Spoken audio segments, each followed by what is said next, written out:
ተፈለገች ሴቶች ሲጀምር ገነት ይገባል እንደ በክርስትና ይሄ ገና እየሰማህ ነው። አለ እንደዚህ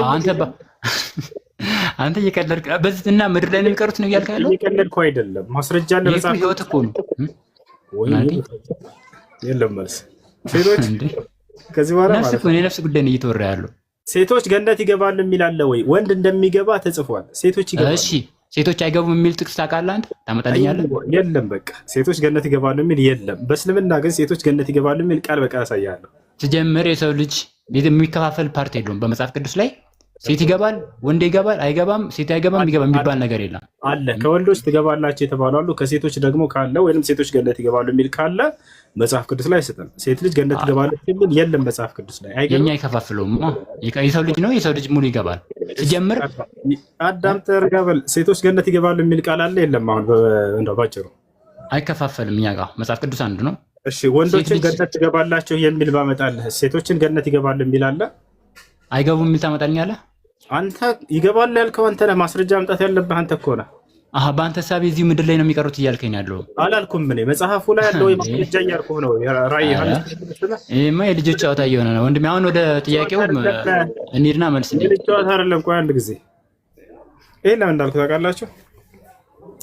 ሙስሊሞች በገነት እንደዚህ ሁናችሁ ጦታቸው እንዲህ ብሎ ክርስቲያን ገነት ትገባለች የሚል ጥቅስ አምጣ ብሉት ወዲያው ወፍ የለም።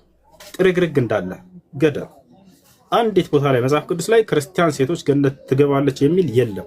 ካላምበናችሁ ሰላማዊት ትመልስላችኋለች። ይሄን እውነታ ሰላማዊት አንድ ይሄን እውነታ አፈንጂው ንገራቸው። እኛ ገነት እንገባለን የሚል የለም ባያቸዋል። ቤቱን አሱላ ሰላማዊት። በቁርአን ላይ ግን ቃል በቃል ሴቶች ገነት እንደሚገባ አሳያለሁ። ሴቶች ገነት ይገባሉ ብሎ ቃል በቃል እኛ ወንድም ሴትም የሚባል ነገር የአዳም ልጅ ሁላ ገነት ጥሩ ከሰራ እንገባለን፣ ጥሩ ካልሰራን ያው የእጃችን እናገኛለን። ገባ? ወንድም ሴትም አይለይም በክርስቲያን። አሳየንሽ። ሴቶች ገነት ይገባሉ የሚል አሳየንሽ።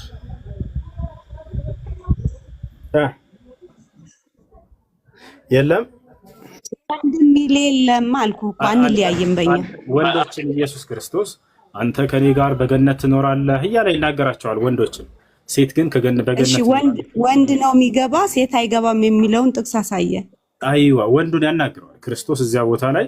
አንተ ግን ዛሬ በገነት ከእኔ ጋር ትኖራለህ ብሎታል አይደል? ላሳየሽ እሱን ጥቅስ። ሴቶችን ግን እንዲህ አለባቸው። ሴትም ደግሞ አይገቡም የሚለውን ጥቅስም አሳየኝ። አንቺ ይገባሉ ስላልሽ አንቺ እንደሚገቡ ማስረጃ ታመጫለሽ። እኔ ደግሞ ወንዱ እንደሚገባ ልሰጥሽ ነው። እሺ እኔ ያልኩህ ወንድም ሴትም በእኛ ክፍፍል የለም። እንደሱ የሚል የለም መጽሐፍ ቅዱስ ላይ በእኛ ክፍፍል የሚል የለም። ግን ነገር ግን ወንዶች እንደሚገቡ ይናገራል። ወንድ ገነት ይገባል ሴት አይገባም የሚል መጽሐፍ ቅዱስ ላይም በምንም ትምህርት ላይም ተምረን አናውቅም። እኔ ሰምቼ አላውቅም። ማድረግ አይቻልም። ምክንያቱም መልስ የለውም ጥያቄ። ሴቶች ገነት ይገባሉ የሚል የለም። ወንዱን ግን አንተ በገነት ትኖራለህ ሲለው ክርስቶስ እናያለን። ማስረጃ ላሳየችው ነው እሱ። እሺ ማስረጃ ያውና 3:4 ያ የሉቃስ ወንጌል ምዕራፍ 23 ያ ቁጥር 42 ላይ ኢየሱስም ይሄ ነው። ቁጥር 43 ላይ ኢየሱስም እውነት እልሃለሁ ዛሬ ከእኔ ጋር በገነት ተጀምራን ብሎ ከላይ ችግር የለውም። ከየትኛው ላንብብልህ? ችግር የለውም። እኮ ኢየሱስ ክርስቶስ ተሰቅሎ እያለ በጎኑ እንደዛ ያለው ነው እንጂ ሌላ ነገር ሆኖ አይደለም እንጂ ሴት ልጅ በጎን ተሰቅላብህ አንዴ ሴት ልጅ ተሰቅላ ቢሆን የሚል ሂሳብ የለም። እዚህ ቦታ ላይ እያናገረ ያለው ወንድ ልጅን ነው። ቅድም እሷ ስትጠይቀኝ ጊዜ ወንዱን በገነት ከኔ ጋር ትኖራለህ ብሎታል ስለው ማስረጃ አምጣ ስላለች እየሰጠናት ነው። እንደዛ የሚል አለ የለም? አለ። ያውና ምን ይላል? ኢየሱስም እውነት እልሃለሁ ዛሬ ከእኔ ጋር በገነት ትሆናለህ አለው ይላል። ማንን? ወንድ ልጅ ነው። ሴት ልጅን በገነት ትኖራለች ወይንም ከኔ ጋር በገነት ትኖራለች ያለባት ጥቅስ ወፍ የለም መጽሐፍ ቅዱስ ላይ። እሺ ለምንድን ነው እንደዛ ያለው ይመስላል አንተ? አሁን ማለቴ ምን ብሎ ያኛው ከጎኑ ቆይ ያንስ ለምንድን ነው የሚለውን ሳይሆን ይሄንን ወንድ ልጅ በገነት ትኖራለህ ብሎታል ኢየሱስ ክርስቶስ። ነገር ግን በዚሁ አንጻር ሴቶች የገነት ይሆናሉ ወይንም ገነት ይገባሉ የሚል ጥቅስ አለ ወይንስ የለም መጽሐፍ ቅዱስ ላይ? ይኸውልሽ አሁን አንዴ አዳምጠኝ። ይሄንን ያለበት ምክንያት ከጎኑ ተሰቅሎ የነበረው ለሱ መልስ ምን ብሎት እንደሆነ ምንም ማድረግ አይቻልም። በቃ የጠየቅሽውን ማስረጃ አግኝተሻል። በገነት ትኖራለህ እንዳለው ወንዱ ልጅ አይተሻል። ወንዱ ልጅ የሚል እኮ አይደለም። አንተ ጥቅሱ በትክክል ብታነበውና ምን እንደሚል ብትረዳ እንደዛ አይልም። እንደዛ አይደለም። እየነው ነው እንደዛ አይደለም። አንተ ባንተ አይነት አይደለም። እሺ ምንድነው ያለው? በወንድ ስም ስለጠራ ብቻ ለወንድ ልጅ ነው ብቻ ይሄንን ልትለው አትችልም። ብዙ ነው። አሁን እንደዚህ ብዬ እኔ አልችልም ይሄንን ማብራራት። ያውና ወንድ ልጅ ነው ያናገረ ከመጀመሪያ ጀምረህ አንብብ። የተሰቀለው ሲጀመር እኮ መልስ የለውም። ይሄ ጥያቄ ቃል በቃል ግን ሴት አይደለም። መልስ አለው፣ በደንብ አለው። አንተም ታውቀዋለህ። ግን አሁን እሱ የጠየቀ ገነት ውስጥ ከገባን በኋላ እኛ እንደዚህ አይነት ህይወት ላይ አንኖርም። እሺ አሳየንሽ። ሲጀመር አትገቡም እንጂ የላቸውም ገነት ውስጥ ሴቶች ገነት ይገባሉ የሚል ኧረ በደንብ አድርገን ነው የሚገባ። አይደለም በእኛ መጽሐፍ ላይ በእናንተ መጽሐፍ ላይ እኛ እንደምንገባ ነው የሚናገረው ቁርአን ላይ። ግን እናንተ ጋር አሁን የተጠየቀውን ብትመልስልን ትምህርት ይሆነን ነበረ። እኛ ገነት እንደምንገባ ዛሬ በጣም ነው ወረድክብኝ። ዛሬ በጣም ወረድክ። አንተም አይጠበቅ አንዴ ሀበሻ ይመት አድርግ። እሺ አሁን በቁርአን ላይ እኛ ራሱ ገነት እንደምንገባ ተጽፏል እያልሽ ነበር። የቱ ጋር ነው እንደሱ የሚል ያለው? ሰላማዊት ቀጥይ። አሁን አይመቸኝም፣ አዲሱን ይዤዋለሁ። አይመቸኝም ማውጣት። እኔ ይመቸኛል አውጣልሽ። እንትኑን የያዝኩትን አዲስ ቁጥሩን አላውቀውም፣ አላስተውለውም። አጠገቡ የነበረው ወንድ እና አንቺ ብሎ እንዲጠራ አጠገቡ ያለን ሰው አንቺ ይበለው ተሰቅሎ የነበረው እንስ ያለ አንተ ጥያቄ ነው። ለማንኛውም እሺ ክርስቲያን ሴት ገነት ትገባለች የሚል መጽሐፍ ቅዱስ ላይ የለም። ስለዚህ ከሌለ እንደው ሴቶች በገነት ውስጥ እንዲሆናቸው ሙስሊሞች እንዲሆናቸው የሚል የማንሳት ሞራል የለም። ስለዚህ ነው ማለት ነው። እኔ ከፍ አደረኩ አንዴ ሀበሻ ያንዴ እባክህ እንደ ልጅ ነህ አውቄ ዝም ብያለሁ። ስለዚህ በገነት ውስጥ ይኖራሉ ሴቶች ገነት ይገባሉ የሚል መጽሐፍ ቅዱስ ላይ የለም። እሺ አምጣ። አትገባም የምትል አምጣ። ይገባሉ ያለ ሰው ነው ማስረጃ አምጣት ያለበት። የአዳም ዘር በሙሉ ነው የሚለው መልካም የሰራ የአዳም ዘር። ስለዚህ ከአዳም ዘር ውጪ የሃይዋን ዘር እና የአዳም ዘር ይላል። ከዛ ውጪ ማስረጃሽ የቱ ጋር? አሃ የሰው ልጅ አይገባም ማለት ነው። ማስረጃህን ለተናገርከው በፈጣሪ ስም ማስረጃ እመጣልሃለሁ። አሁን ስልኬ አንድ ስለሆነ ነው እንጂ ሁላቸውም ማስረጃ ሲባሉ ስልኬ።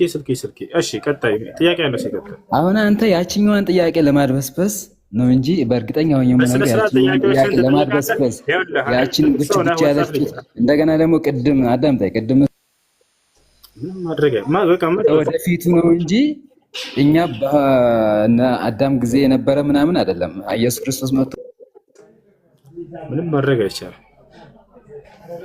ስለዚህ ገነት ትገባለች ክርስቲያን ሴት የሚል የለም መጽሐፍ ቅዱስ ላይ። በጣም ያሳዝናል ክርስቲያን ሴቶች። እሺ ወልደ ዋህድ ሰላም እንዴት ነህ? እሺ አሁን ስለ ጉች ጡት ብትመልስልህ ብታብራራልን መልካም። እሺ በቁርአን አስገባው የሆኑ ልጅ መጽሐፍ ቅዱስ ጠቅለል አድርጎ ሰው ልጅ ነው እንጂ የሚያወራው ስለ ሴት በጾታ በዘር በክልል እንትን ብሎ እንትና በዚህ በኩል ያላችሁ ትገባላችሁ አይልም። ሁሉ በክርስቶስ አንድ ነው የሚለው። ሴት የለ፣ ወንድ የለ፣ ነጭ የለ፣ ጥቁር የለ፣ ባሪያ የለ፣ ሁሉም በክርስቶስ አንድ። እዛ ስለ ገነት መግባት የሚያወራ ነገር አይደለም። በመጀመሪያ አሁን አንዴ ላሳያችሁ። ግን ሴቶች የሙስሊም ሴቶች ቃል በቃል በቁርአናቸው ላይ መጽሐፍ ክርስቶስ አንድ ናችሁ ካለ አድርገህ እባክህን ነው። ትልቅ ሰው አይደለ እንዴ? ሰው እያወራ ከሆነ አንስተህ ታወራለህ። ከይፊያ ቃል በቃል በቁርአናቸው ላይ ሙስሊም ሴቶች በገነት ትኖራላችሁ ተብሎ ቃል በቃል ተነግሮላቸዋል። ወላሂ በዚህ ልትፎክሩ ይገባል። አንድ ቦታ ግን መጽሐፍ ቅዱስ ላይ ሴቶች ገነት ይገባሉ የሚል የለም። አሁን በቁርአን ላይ የተባለበትን ቃል በቃል ላሳያችሁ። ሱረቱ ኒሳ 124 ላይ ሰላም መክፈት ትችላለህ? አንድ ይክፈትላቸው። ሱረቱ ኒሳ 124 ላይ ተመልከቱ። ከወንድ ወይንም ከሴት እርሱ አማኝ ሆኖ ከበጎ ስራዎችን አንዳችን የሚሰራ ሰው እነዚያ ገነትን ይገባሉ። ቃል በቃል ከወንድም ከሴትም ተብሎ ማለት ነው። ሁለተኛ ሱራ ጋፊር ላይ ቁጥር 40 ላይ አወጣላችሁ። ጋፊር ቁጥር 40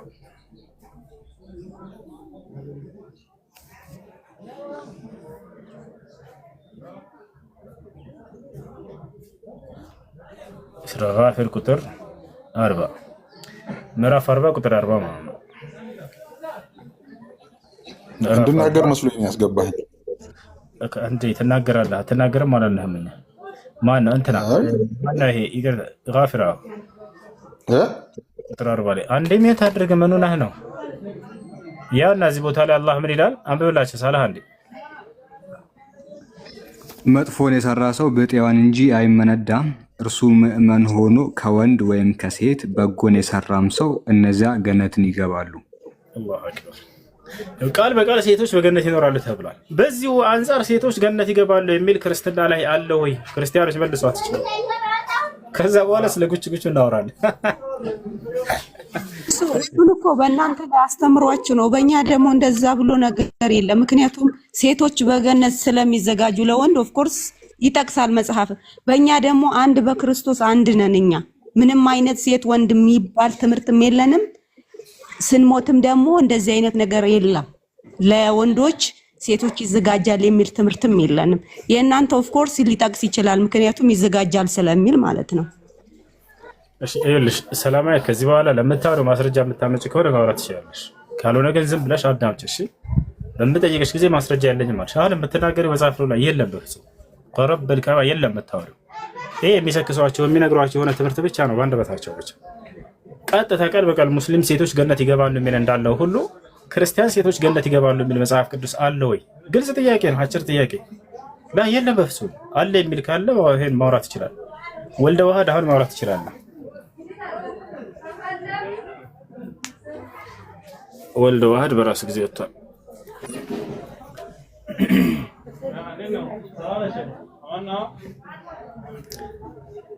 ክርስቲያን ሴቶች ገነት ይገባሉ የሚል ጥያቄ ተጠይቆ በቃ መልስ ጠፋ፣ እንዳለ ልምልም አሉ። ምክንያቱም መልስ የለም።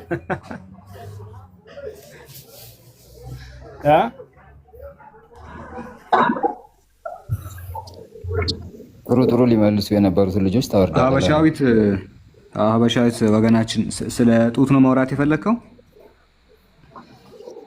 እና ላሳያ እንግዲህ እኛ ስለ አምላክ እናውራ ስንል እናንተ ጡት ላይ እንጂ ሌላ ነገር እንኳን አናቅም ብላችኋልና ጡትን ካስፈለገ አንዴ ይህንን የእግዚአብሔር ቃል አብረን እናንብብ ወገናችን።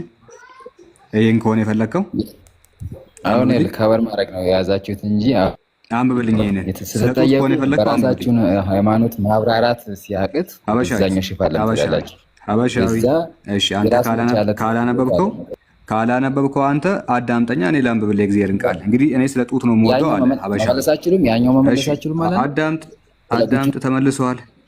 አዳምጥ። እንደዚህ አድሚኖች የሚሉት አድርጉት። ምንድነው የሚለው መሰላችሁ? የዚህ ልጅ መጽሐፍ አንቺ የመኮንን ልጅ ሆይ እግሮችሽ ወደ ሳይሆን በግድ ታዳምጣለህ። በነገራችን ላይ ወደ ሳይሆን በግድ ነው የምታዳምጠው። ምን ይላል? አትረብሽ። እሺ እዚህ ቦታ ላይ ክርስቲያኖች አንድ ነገር ልንገራችሁ። ሀበሻዊ ቤት አድርግ፣ ወንድ ልጅ ነህ፣ ትልቅ ሰው ነህ፣ እባክህ ይሁን ቤት አድርግ። እሺ መታችሁ እስልምና ላይ ብቻ ብትጠይቁ የዛኔ በእስልምና ላይ ብቻ አብራርተን እንጨርስላቸዋለን። ስለ ክርስትናው እኮ ነው አንተና ስለ እስልምና ነው። ስለ ክርስትናው ልንቀለው ቆይ ታች ሆኖ በግድ እንዲሰማ አድርገዋ። ምን ይላል መሰላችሁ? ስለ ጡትም ማውራት ከፈለክ መጽሐፍ ላይ ምን ይላል? አንቺ የመኮንን ልጅ ሆይ እግሮችሽ በጫማ ውስጥ እንዴት ውቦች ናቸው፣ ዳሌዎችሽ በእንጠረኛ እጅ እንደተሰሩ እንደ ዕንቆች ይመስላሉ ይላል። ዳሌሽ በጣም ነው የሚያምረው፣ ይመቻል። ከዛ በኋላ ደግሞ ሁለቱ ጡቶችሽ ይላል። ሁለቱ ጡቶችሽ እንደው በጣም ወፍራም ናቸው። ሁለቱ ጡቶችሽ እንደ ሁለቱ መንታ እንደሚደዋቃ ግልግሎች ናቸው ይላል። የሴት ልጅን አካል ከፊት ለፊትም ከኋላም ይጠቅሳል። ከፊት ለፊት አሪፍ ነገር አለሽ፣ ከኋላም ደግሞ ጥሩ ነው ምናምን እያለ ሴት ልጅን ዳሌዋን ምንዋን ይጠቃቅሰዋል። አለፍ ብሎ ደግሞ መጽሐፉን ስንመለከት ምን ይላል መሰለህ? ስለ ዳሌ ከሆነ ማውራት የፈለከው እንትናው ይላል። እዚህ ጋር አሁን ይሄ ቃል ይከብደኛል እንዴት እንደማነብላችሁ አላውቅም፣ ግን እንትኑ ማለት ነው። እንትኑ የተቀጠቀጠ ብልቱም የተቆረጠ ወደ እግዚአብሔር ጉባኤ አይግባ ይላል። እንትኑ እኛ ራሱ እናፍራለን ይሄንን አናነብመውን። ስለዚህ ይሄንን ተሸክመ መተህ ጡት ምናምን ብትል አንተ ላይ አያምርም። እንደውም ይሄ የፖል ያክላል ይላል። ይሄ የአህያ የሚያክል ሰዎች አለ። ትንቢተ ሕዝቅኤል ምዕራፍ 23 ላይ ይሄ ነገር አለ አይደለ? የአህያ የሚያክል ሰዎች አሉ ብሎ መጽሐፍ ቅዱስ ይናገራል። ትንቢተ ሕዝቅኤል ምዕራፍ 23 ቁጥር 20 ላይ። ስለዚህ ስለ ዳሌና ስለ እንትን ማውራት ከፈለክም ይሄው መጽሐፍ ላይ በየአይነት ተቀምጧል። ወፍራም የኛ መጽሐፍ አይደለም። አንተ ይሄ የሐሰተኛ ትምህርት ይዘህ መጥተህ የኦርቶዶክስ ነው እንዳትል፣ አትቅጠፉ ዝም ብላችሁ። የእናንተ መጽሐፍ አይደለም። 80 አሐዱ ስለሆነ 80 አሐዱ የእናንተ መጽሐፍ አይደለም። አውጪ እንደዛ ከሆነ አውጪ። የኛ መጽሐፍ አይደለም ብላለች። እሺ እንመልከት። አውጪ አንቺ ጋር ያለውን መኃልየ ምዕራፍ 7 አውጪ። መጽሐፍ ቅዱስ የኛ አይደለም ሰይጣን የጻፈው ብላለች። እንግዲህ መጽሐፍ ቅዱስን ሰይጣን እንደጻፈው አሁን የሰማ ነው።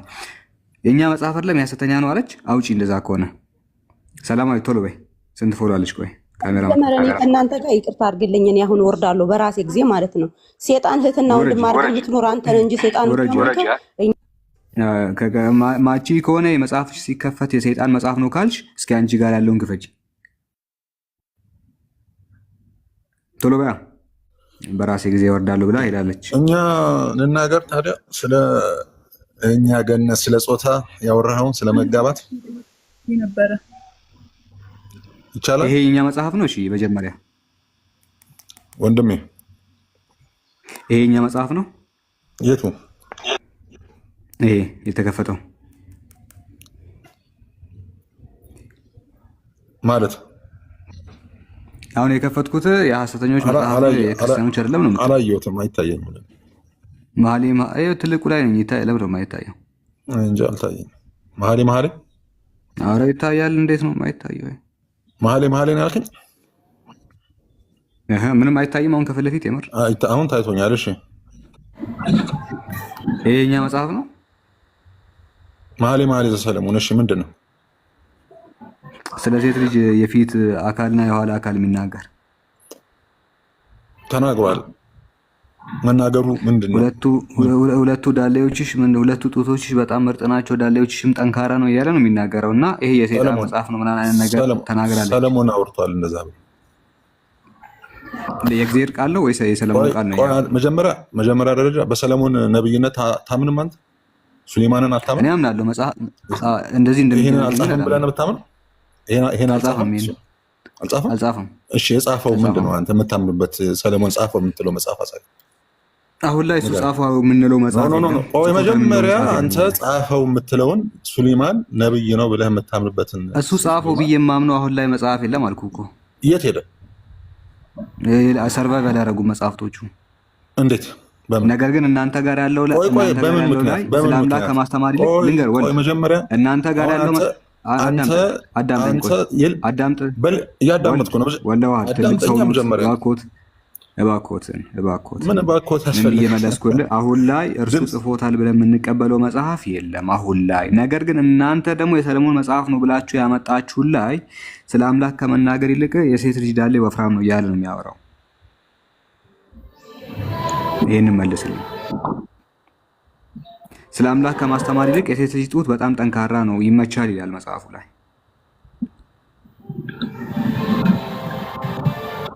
ይህንን መልስልኝ። ቆይ ወልድ ይጨርስ አንድ ጊዜ ወልድ ይጨርስና ከዛ አንቺ ትጠይቂያለሽ። አይታል እኔ ሰለሞን ጽፎታል ብዬ የማምነው ዛሬ መጽሐፍ የለም አንተን አለ ያልከው እና አንተ ጽፎታል ያልከው መጽሐፍ ላይ ስለ አምላክ ማስተማር ትቶ እንትኗ በጣም ነው የሚያምረው ከፊትና ከኋላ ይላል። ይሄንን ደግሞ እኔ ጽፎታል ብዬ አልቀበልም። አንተ የምትቀበል ከሆነ ምን ማለት ፈልጎ ነው? የእግዚአብሔር ቃል እንደውም ሚስቴን በጣም ይቅርታ አድርጉልኝ ይህንን ሳነብ በጣቴ ምናምን ብሎ ይናገራል። በጣም ይቅርታ አድርጉልኝ፣ ይኸው እኔ ተኝቻለሁ፣ ልቤ ነቅቷል፣ የውዴ ቃል ነው እርሱም ደጁን ይመታል። እህቴ ወዳጄ መደምደሚያዬ ሆይ በራሴ ጠል በቆንዶ ላይ የሬት ነጥብጣብ ሞልቶበታልና ቀሚሴን አወለቅኩ እንዴት እለብሰዋለሁ? እግሬን ታጠብኩ እንዴት አሳድፈዋለሁ? ውዴ እጁን በቀዳዳ ሰደደ፣ አንጀቴም ሁሉ ስለ እርሱ ታወከ። ለውዴ ከፍት ለዘንድ ተነሳው፣ እጆቹ በደጄ መወርወሪያ ላይ ከርቤ ነፈሰሱ፣ ጣቶቹ ደግሞ ይሄ ጣት ፈሳሹን ከርቤ አንጠባጠቡ ይላል። ይኸው ፈሳሹን ከርቤ አንጠባጠቡ በጣት ውዴ እጁን በቀዳዳ ሰደደ ምናምን ብሎ ይናገራል። ይኸው አማርኛ የምችሉ ይቅርታ አድርጉልኝ፣ በጣም ይቅርታ አድርጉልኝ። ይኸው ውዴ እጁን በቀዳዳ ሰደደ፣ ከዛ ጣቶቹ ፈሳሹን ከርቤ አንጠባጠቡ ይላል። ጣቶቹ ፈሳሹን ከርቤ አንጠባጠቡ እና ይቅርታ ስላነበብኩት እጅግ በጣም ይቅርታ አድርጉልኝ። ስላነበብኩት ብቻ እሺ፣ ስላነበብኩት ብቻ ይቅርታ አድርጉልኝ። ግን ይሄን ይዘው ነው የሚያወሩት ነው ላሳያችሁ የፈለኩት። ይሄን ማንበብ ፈልጌ እኮ አይደለም ሙስሊሞች ክርስቲያኖችም ይሄን ማንበብ እኔ አልፈልግም እኮ ግን ይሄንን ይዘው ነው እኛን ለመሳደብ የሚመጡት እና ሊታይ ይገባል፣ መጽሐፉ ሊገለጥ ይገባል ነው እንጂ አሁን በጣም ነው የሚያሳቅቀው። የጣት ከቶ ምናምን እጁ ሲያንጥ ምን አገኘበት? አሁን ይሄንን መጽሐፍ ምን አገኘበት? ምን ክፋት አገኘበት? ክፋት ሳይሆን መብቱ ነው። ለምን ጅንጀና ነገር ነው መጽሐፉ ያለው አይደለ? ምንድን ነው እስኪ ምን ብሎ ጀነጀነ? እስኪ ንገር። ለምሳሌ ምንድን ነው የሚለው? ስለ አምላክ ስለ ስላሴ ከማስተማር ይልቅ እና ላሳያ ስለ ስላሴ ከማስተማር ይልቅ ምን ይላል? አንቺ ሱለማጢስ ሆይ አትጩ። ቆይ ስለ ስላሴ ከማስተማር ይልቅ መጽሐፉ አንቺ ሱለማጢስ ሆይ ተመለሺ ተመለሺ ምን ማለት ነው? ዘንድ ተመለሺ ምን ማለት ነው? በሱለማጢስ ሆይ ምን ማለት ነው? የመኮንን የሆነች የመኮንኑትን ልጅ ምን ማለት ነው? ዝም ብለህ ለምን ታነበዋለህ? ምን ማለት ነው? አንተ ነው የምትፈስረው፣ ችግር የለውም። እኔ አነባለሁ፣ አንተ ትተረጉማለህ። እና ዝም ብለህ አትናደዳ፣ ናምታኛ። እንደዛ ከሆነ ናምታኝ። እሱ ላይ ቀረ ልትማታ ነው እንዴ ወገናችን? እጁን ሰበሰበ እኮ መጽሐፉን ሳነብለት እጁን ሰብስበው ሊማታ እንትን ነው። ቆይ ተረጋጋ ወገናችን፣ ምንም ችግር የለውም። እኔ አነባለሁ፣ እናንተ ትተረጉማላችሁ። ለመደባደብ ሳይሆን መምጣት ያለባችሁ፣ ቀስ ብዬ አነባለሁ፣ እናንተ ትተረጉማላችሁ። እንደዛ ከሆነ ሀሳቡ እኔ አነባለሁ፣ እናንተ ደግሞ ትተረጉማላችሁ። መጽሐፉ የእናንተ ስለሆነ ብታመጡ እኔ ተረጉማለሁ። ስጨርስ ነገር እኔ አነባለሁ፣ እናንተ ትተረጉማላችሁ። ምንድን ነው በሱለማጢስ ለምን ታያላችሁ? እርሷ እንደ መሃናይም ዘፈን ናት። አንቺ የመኮንን ልጅ ሆይ እግሮችሽ በጫማ ውስጥ እንዴት ውቦች ናቸው። ዳሌዎችሽም ዳሌ ታውቃለህ? እሺ ካላወቅም ችግር የለም። ዳሌዎችሽ በእንጠረኛ እጅ እንደተሰሩ እንደ ዕንቆች ይመስላሉ። እምብርትሽ የወይን ጠጅ እንደማይጎልበት እንደተነጠጠ ጽዋ ነው። ሆድሽ እንደ ስንዴ ክምር ነው፣ በአበባም እንደታጠረ ነው። ሁለት ጡቶችሽ እንደ ሁለት መንታ እንደሚዳቆ ግልገሎች ናቸው ይላል። ግልገሎች ናቸው። እንደውም ምዕራፍ 5 ላይ ውዴ እጁን በቀዳዳ ሰደደ፣ ከዛ ጣቶቹ ደግሞ ከርቤን አንጠባጠቡ ይላል። ውዴ እጁን በቀዳዳ ሰደደ። በየትኛው ቀዳዳ እንደሰደደ አናውቅም፣ ግን መጨረሻ ላይ ጣቶቼ ፈሳሹን ከርቤ አንጠባጠቡ ይላል። ፈሳሽ የሆነውን ከርቤ ከዛ አንጠባጠቡ በቀዳዳ ከሰደደ በኋላ ይላል። ይኸው ውዴ እጁን በቀዳዳ ሰደደ። ውዴ እጁ በቀዳዳ ሰደደ። ምን ማለት ነው? ተርጉምልን። ጨረስኩ። ተርጉመው። በጣም ጥሩ። መሰረቱ ልተረጉምልህ ስጀምር የጻፈውን ነብይ ማን እንደሆነ ታውቃለህ? ቅድም ጠይቄ ነበር። ማን የጻፈው? እኔ ሰለሞን ጽፎታል ብዬ አላምንም ወገናችን። መጽሐፍ ቅዱስን የጻፉ ሰዎች አይታወቁም። እሱ ሌላ እሱ ይሄንን መልስ። በምን ምክንያት? ከዛ ነው ምን የጻፉ ሰዎች መጽሐፍ ቅዱስን የጻፉ ሰዎች አይታወቅም። በምን ምክንያት ነው የማታምነው? ሁለተኛ ላይ እናወራለን። ይሄ የመጽሐፍ ቅዱስ ጸሐፊያን ይታወቃሉ አይታወቁም የሚለውን ሰዓት ይዘን እኔና አንተ እናወራለን። በነገራችን ላይ በምን ምክንያት ነው ቅዱስን የጻፉ ሰዎች ይታወቅ አንዴ ማልቀበለው መጽሐፍ ቅዱስ የአምላክ ቃል ስላልሆነ ነው፣ ጸሐፊዎቹ ስለማይታወቁ ነው። እሱን ቀጣይ እናወራለን። ይሄን ተርጉም። በሱሌማን ነብይነት አታምንም አንተ? በነብይነቱ አምናለሁ። መጽሐፍ ቅዱስ በጻፈው ነው ማላምነው። ወገናችን ማችል ከሆነ ንገረኝ፣ ችግር የለውም።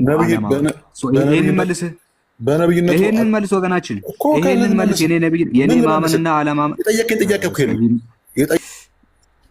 ይሄንን አብራራ ብዬ እንዴ ጣቱን ከቶብኝ ጣቱ አንጠባጠባ እያልኩ እያነበብኩልህ ፍጹም ሚውት አድርገህ አንተ ከላይ ያለው አንተ ሚውት አድርገህ ፍጹም ይሄንን አንብቤ ተርጉም እያልኩ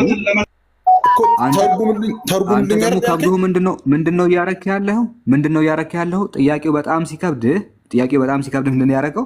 ሱሌይማን ነብይ ነው አይደለም ትላለህ። እዚህ የምታጃጅለው ህፃን የለም። በነገራችን ላይ ሱሌይማን ነብይ ነው ወይስ አይደለም? በኋላ በደንብ እናወራለን። ያነበብኩትን ተርጉምልን። ይሄንን ተርጉም ካልቻልክ ሌላ ክርስቲያን እንዲያግዝ አደርጋለሁ። ተርጉም ይሄንን። እሺ እንግዲህ ሚውት ማረገው ለምን መሰለ? ወልድ አንተ አላወቅም፣ አለማወቅህንም አታውቅም። ስለዚህ ላለመመለስ ሱሌይማን ነብይ ነው ወይስ አይደለም ትላለህ።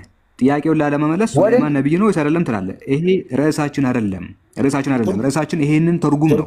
መተርጉም ማችል ከሆነ ትርጉም ከየት ነው የሚጀምረው? ፈጣሪ። ስለዚህ ወልደ ዋህድ እጅግ በጣም ይቅርታ አድርግልኝና አንተ የገዛ ቤተክርስቲያኒቱን አንድምታ ማታቅ የገዛ ቤተክርስቲያን ትምህርት ያልተማርክ ሰው እንደመሆነ ምንድነው የምናደርገው መሰለ? አንተን የሚያግዙ ከአንተ በላይ የተማሩ ሰዎች ካሉ አንተ ሱሌይማን ነብይ ነው አይደለም ከማለት ውጭ ሌላ እውቀት የለህም። አንተ ርዕስ ለማስቀየር ሱሌይማን ነብይ ነው ወይስ አይደለም ይላል። አይመለከትም። በነገራችን ላይ መጽሐፍ ቅዱስህን ማብራራት ማችል ከሆነ ታች ትሆናለህ በክብር። ምናልባት ግን ወደ ራስህ እስክትመለስ ድረስ ተቀመጥና ፍጹም እንዴት ነህ? አንተ መልስ። መጽሐፉ ያንተ ነው። መጽሐፉ ያንተ ነው። አንተ መልስ እያልኩ እኮ ነው። ስለዚህ የገዛ መጽሐፍን መተርጎም አልቻልክም። ይሄንን አንብብና ተርጉምልን። ይሄንን አንብብና እኮስ ፈሳሽ ነው። ወደ ሴትዮዋ ብልት ጣቱን ከተተ። ከርቤ ማለት ለወደፊቱ እንዳትሸወድ ፈሳሽ ነው እኮ። እኔ ምን አልኩኝ? ፈሳሽ እኮ ነው። ምን መሰለ? እንደዚህ ይላል። እጣን ነው። ሁላችሁ ከላይ ያላችሁ ስሙ፣ ከታች ያላችሁ አንዴ እኮስ መጽሐፉ ምን ይላል? ወደ ሴትዮዋ ብልት ጣቱን ከተተ። መጀመሪያ ይሄ መጽሐፉ ነው እኮ። አዳምጥ አዳምጥ። እኔም ፈሳሽ ነው ያልኩት። ምንድነው አለፈ የሚለው ህይወት መጽሐፉ? በኋላ ምንድነው ምድራዊ አዳምጥ። መጽሐፉ እኮ ልክ ነው፣ ፈሳሽ ነው አለኝ። እኔም ፈሳሽ ነው ያልኩት። ማታዳምጥ ከሆነ አስወርዳለሁ። አትጩ። ፈሳሽ ነው ብያለሁ። መጽሐፉ ፈሳሽ ነው ይላል። እንዴት ነው ፈሳሽ ያልኩት? አንተ እሷ እኔ ተኝቻለሁ ትላለች። አይ በቃ አልቻልክም። ፈሳሽ ነው አለኝ። እኔም እኮ ፈሳሽ ነው ያልኩት። ፈሳሽ የሆነው እንዴት ነው? ውዴ እጁን በቀዳዳ ሰደደብኝ ትላለች እሷ። እንዲህ በቀዳዳ አስገባ ትላለች። በቀዳዳ ካስገባ በኋላ ይኸው ጣቶቼ ፈሳሹን ከርቤ አንጠባጠቡ ይላል። ፈሳሽ ነው አለኝ። መጽሐፉም እኮ ፈሳሽ ነው ያለው። ስላነበብኩኝ በጣም ተናደደ፣ በጣም ተቆጣ። ለምንድነው የምትቆጡት? ለምንድነው የምትቆጡት? አትቆጡ። መጽሐፉ ያለውን ሳነብ ተናደደብኝ። ይሳደባል ገብቶ። ለምንድነው የምትሳደቡት? መጽሐፋችሁን ከቻላችሁ መልሱ። አንችልም ካላችሁ ደግሞ ዝም ብላችሁ አዳምጡ። እና እኔ ምንም ያጠፋሁት ነገር የለም። መጽሐፉን ያበላሸባችሁ ነው። እንዴት ይህን ነገር ይጽፋል? ይሄ የሚጻፍ ነገር ነው ወይ? ይሄ እኮ በጣም ነውር ነው። እንደዚህ አይነት ነገር እንዴት እናገራሉ? እሺ ተዋህዶ ምን ትላለህ እስኪ በዚህ ጉዳይ? ይሄ መጽሐፍ ምን ላይ ነው ያለው? መኃልየ ሰለሞን ምዕራፍ 7 ቁጥር 2 እና 3 እንዲሁም ምዕራፍ 5 ላይ የጻፈውን ግን አታውቅም? አይታወቅም። መጽሐፍ ቅዱስን የጻፉ ሰዎች አይታወቁም። እንጀምር ይህን ርዕስ እስኪ። ከኔ ጋር የሚወያይ ማን ነው? የመጽሐፍ ቅዱስ ጸሐፊያን ይታወቃሉ ወይስ አይታወቅም በሚል ርዕስ የሚወያይ ማን ነው? ሰዓት ይዘን የሚወያይ እንደዚህ አይነት ወሬ በፊት ከምታወሩ ቀላል ጥያቄ በጣም ልጠይቃችሁ። ይሄ መጽሐፉ ነው ያለው። እኔ ምን ላድርግ? እሺ እንደዚህ እናድርግ። ተዋህዶና ወልደ ዋህድ፣ አንተ ከታች ያለው ልጅ የመጽሐፍ ቅዱስ ጸሐፊያን ይታወቃሉ ወይስ አይታወቁም በሚል ትወያያለህ ከኔ ጋር። እኔ ጂኒውን ሰው ማን እንደጻፈ አይታወቅም ብዬ ሞግታለሁ። እስቲ አሁን የሚሞግተኝ ሰው የመጽሐፍ ቅዱስ ጸሐፊያን አንድም አይታወቅም ብዬ ሞግታለሁ። በዚህ ዙሪያ የሚገባ ሰው ወልደ ዋህድ እየጮህ ካልነበረ ቅድም እየጮህ ነበረ እና ከኔ ጋር ትወያያለህ። ማይክን አንሳ። እሺ ቀጥል። የመጽሐፍ ቅዱስ ጸሐፊያን አይታወቁም ብዬ ማስረጃ ከፍቼ ይወያያለሁ። ትወያያለህ? እስኪ አስረዳኝ። እስኪ ንገረኝ ማስረጃ። ፎርማል ዲቤት ታደርጋለህ? እያደረግን እኮ ችግር የለም። ካሜራ ከፍተን ሁለታችንም ካሜራ ከፍተን ትወያያለህ? ምን ያደርጋል ካሜራ? ካሜራ የሚያስፈልገው ለማስረጃ ነው። ምን መሰለህ፣ ሰዎች ማስረጃ ሳያመጡ ይቀባጠራሉ። እንደዛ ሳይሆን ማስረጃ ከፍተን ሁለታችንም እንወያይ። ማስረጃ ከሌለኝ ተቋርጧል። ማስረጃ ካሌለህማ ውሸታም ነህ። እኔ ማስረጃ ካሌለው ሳላ ውሸታም ይባላል። አንተ ማስረጃ ካሌለ አንተ ውሸታም ትባላለህ። እንቀጥል። እሺ ማስረጃ ከፍቼ እናወራለን። ሶሪ ድምፅ ላይ ባክግራውንድ ላይ ጫጫታ ካለ አሚር ደቂቃ ትይዝልናለህ? እሺ አንዴ ልክፈተው። እኩል ደቂቃ ይሰጠናል። ሁለታችንም ማስረጃ ከፍተን እናወራለን። በዛ መንገድ እንቀጥላለን። ማስረጃ ካልተከፈተ ማስረጃ ያልከፈተ ሰው ውሸታም ነው። በማስረጃ የማይመልስ ሰው እሱ ውሸታም ነው። እሺ አሚር ደቂቃ ይዛል። እንግዲህ እንደ ጩኸት ነው በምንድነው የሚለው ነገር በደንብ የምናይ ይሆናል። እሺ ካሜራ ይከፈታል። ሁለታችንም እንመልሳለን ነው። ተዘጋጅ። እንግዲህ ስኮለሮች ምን እንደሚሉ የመጽሐፍ ቅዱስ ሊቃውንቶች፣ የኢትዮጵያ ኦርቶዶክስ ተዋሕዶ ቤተክርስቲያን እንዲሁ ደግሞ ሶስቱም እምነቶች ምን እንደሚሉ እናያለን። መግቢያውን 3 ደቂቃ ለሁለታችንም እንሰጣለን። ነው 5 ይሁን 3 ይሁን?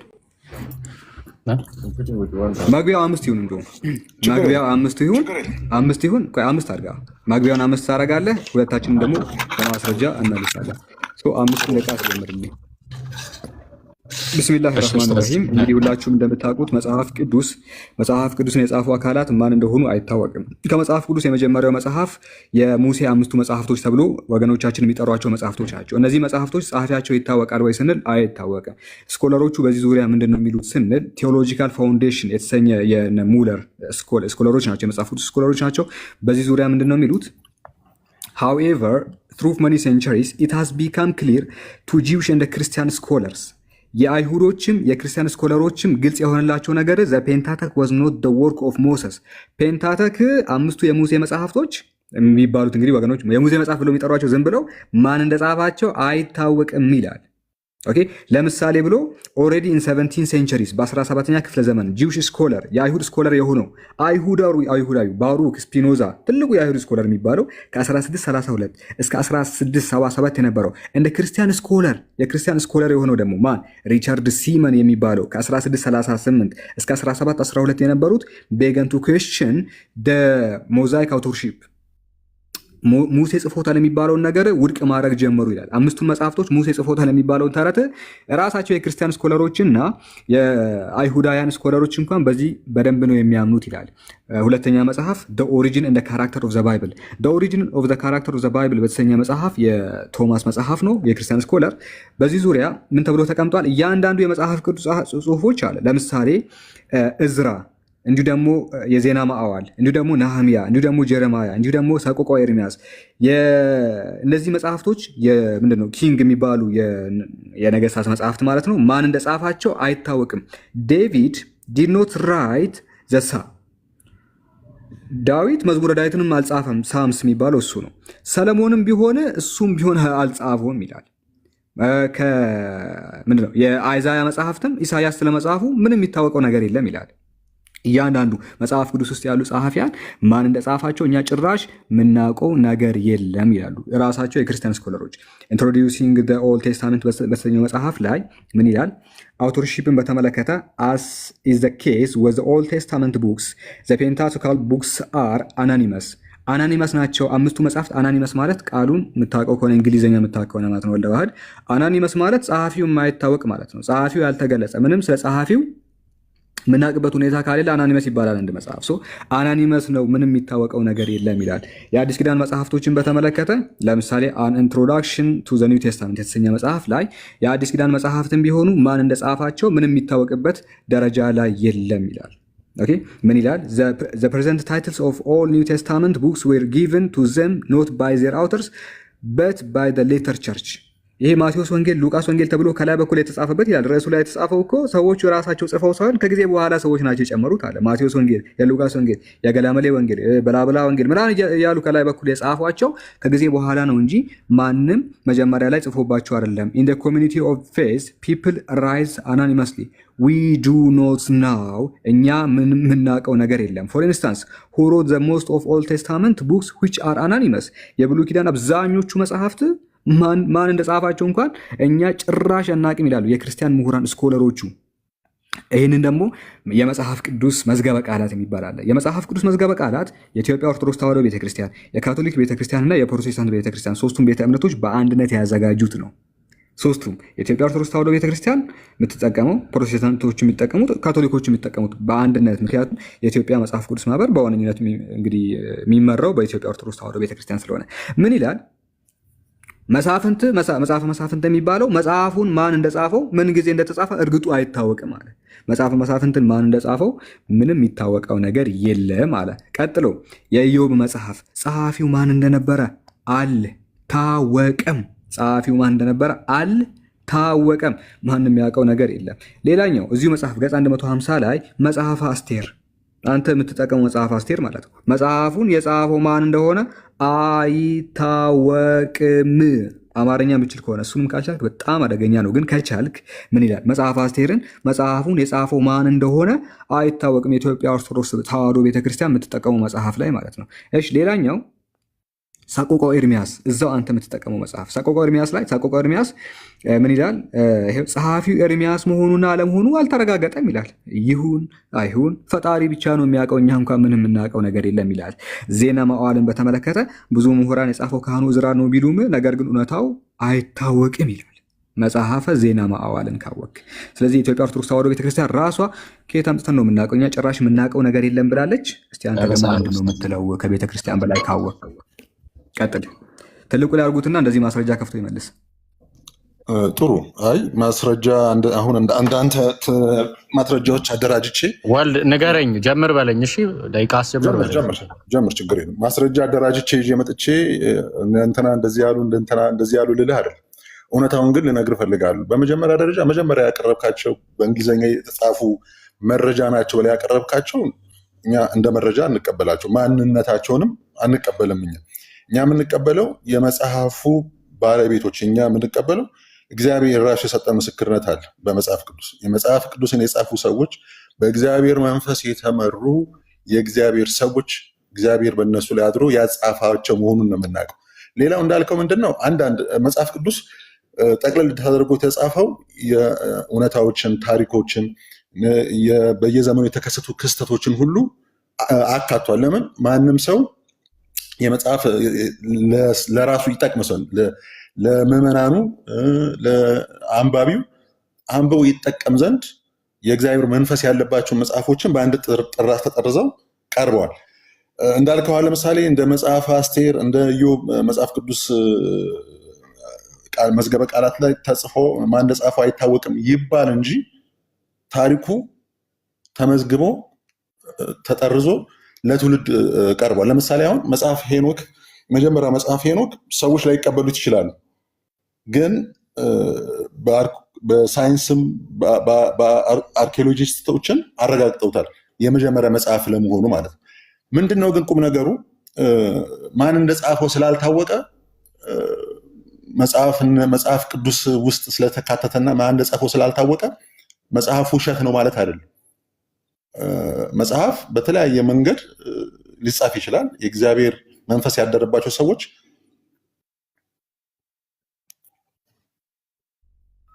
ይሰማሉ።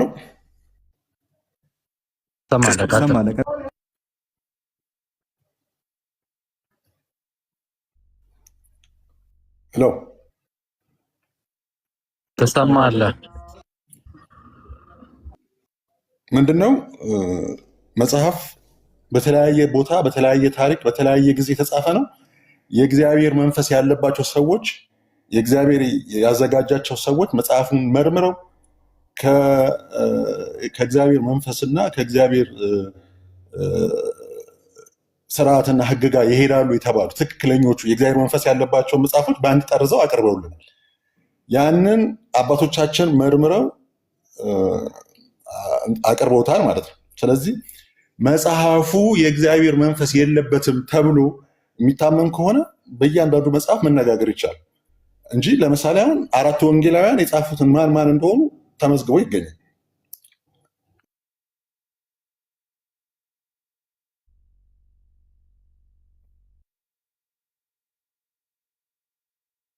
ትሰማለህ ወንድም? ኦኬ አያወራም ነው አይሰማ? ቀጥል እንጂ ቀጥል፣ ጨርስ ደቂቃ።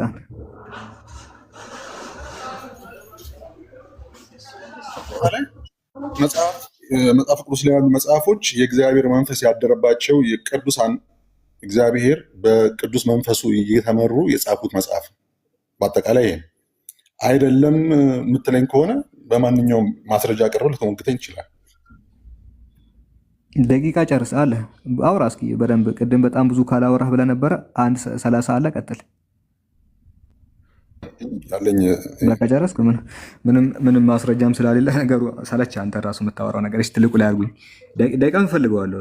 እቺን ደቂቃ አስቀምጥልኝ። ቆይ እሱ ስለቻ እኔ እጠቀማታለሁ። ሁለት ደቂቃ እናወራና ከዛ በኋላ አሁንም እንቀጥላለን። እሺ ያ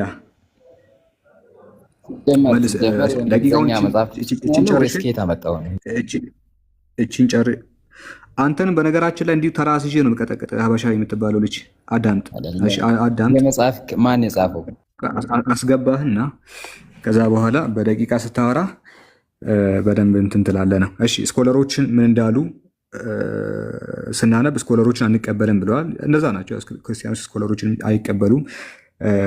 በዚህ በማኑስክሪፕቶችን የሚያጠኑት ስኮለሮች ናቸው። ለማንኛውም ኦልድ ቴስታመንት ቴዎሎጂ እንደ ሂስትሪ የተሰኘ የኔልስ ፒተር መጽሐፍ ምን ይላል መሰላችሁ? ሁ ሮት ዘ ኦልድ ቴስታመንት። ማነው እሱ? መጀመሪያ ማነው እሱ? ደቂቃ ይልጠቀም ስለሱ እንድትነግረኝ። የኔ ደቂቃ ነው፣ ችግር የለም። የኔ ደቂቃ እኮ አንተ ደቂቃ አንተ ጨርስክ እኮ ጨርስክ። ኦልድ ቴስታመንት ስኮለር ነው። ኦልድ ቴስታመንት ስኮለር ነው። ማነው ልፈልግ? መምህር ሊቃውንት። ስሙን ሰርች አድርገህ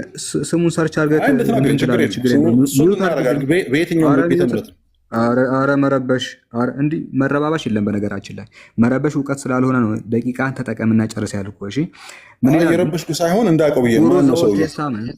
አንዴ በኋላ በሰዓት ታወራለህ። ቀጥል አንዴ።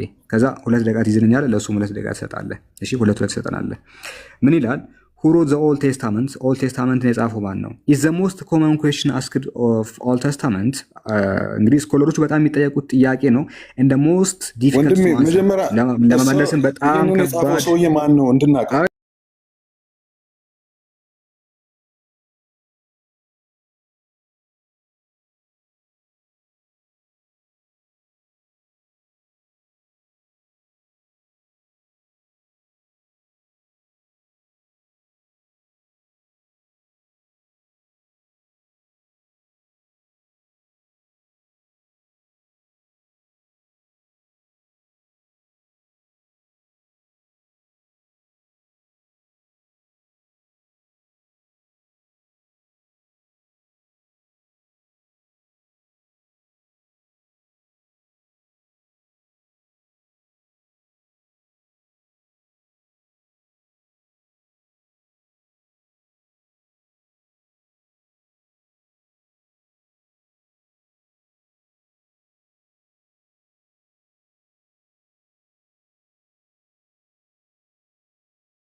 በትክክል ግን እነማን እንደጻፉት እኛ ምንም የምናውቀው ነገር የለም።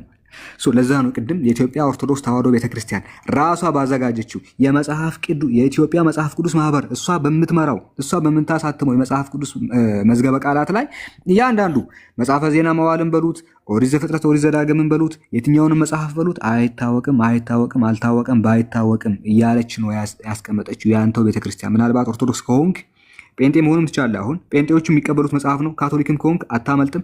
እያንዳንዱ መጽሐፍት ላይ የትኛውም እንደጻፈ አይታወቅም ብለው መልሰዋል። 2 ደቂቃ እንውሰድና አስተባብለህ ከዛ ጥያቄና መልስ እናደርጋለን። እሺ ቃል በቃል እንጠያየቃለን። እቺን ደቂቃን ተጠቀመውን አውራ። ጥሩ ምንድነው መሰለ 4ቱ ወንጌላውያን በብዙ ምስክርነት 4ቱን ወንጌል እንደጻፉ በማስረጃ ማቅረብ ይቻላል። አሁን እጄ ላይ ማስረጃው ስለሌለ ያለበት በአጋጣሚ ስለሆነ የገባሁት።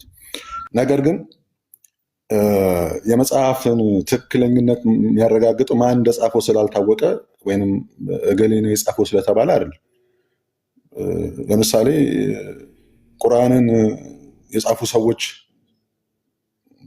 2-3 ጊዜ ጠፍቷል ቁርአን አይደል? እነዛ ሰዎች የጻፉት ሰዎች ስላልታወቁ በጣም ብዙ ሰዎች ናቸው የጻፉት። ምን ያህል ሰዎች እንደሆነ አይታወቅም። ብዙ ሰዎች ናቸው የጻፉት ቁርአን ከመሐመድ ማስረጃ እየነገርኩህ ነው። ማስረጃ ቁርአን የጻፈው ማን እንደሆነ አንተ ልትነግረኝ ትችላለህ? ማስረጃ አንተ ስታወራ እኔ ጸጥ ብዬ ነበር። እስቲ ማስረጃ ብቻ ነው ያወራሁት። ደቂቃን አቁምለት። ቆይ ደቂቃ እንዳይሄድበት ያዝለትና እኔ ሳወራ በማስረጃ ነው ያለ ማስረጃ ነው ያወራሁት። አይ ማስረጃ ስጠይቅህ እኮ እኔ በኋላ አልከኝ ማን ነው ሰው የጻፈው? አንተም ልክ እኔ ስለ መጽሐፍ ቅዱስ ሳወራ ማስረጃ እንደከፈትኩት አንተ ስማ። እኔ ስለ መጽሐፍ ቅዱስ ሳወራ 20 ነው 40 ማስረጃ አንተ ራስህ ስማ። እነዚህ መጽሐፎችን የጻፉ ወንጌልንም የሙሴን መጽሐፍ የጻፈው ማን እንደሆነ አይታወቅም ብሎ የጻፈው ሰውዬ ማን ነው? ስለዚህ አሚር አስጀምርለት እነግርሃለሁ አልከኝ። አስጀምርለት ደቂቃውን ቀጥል።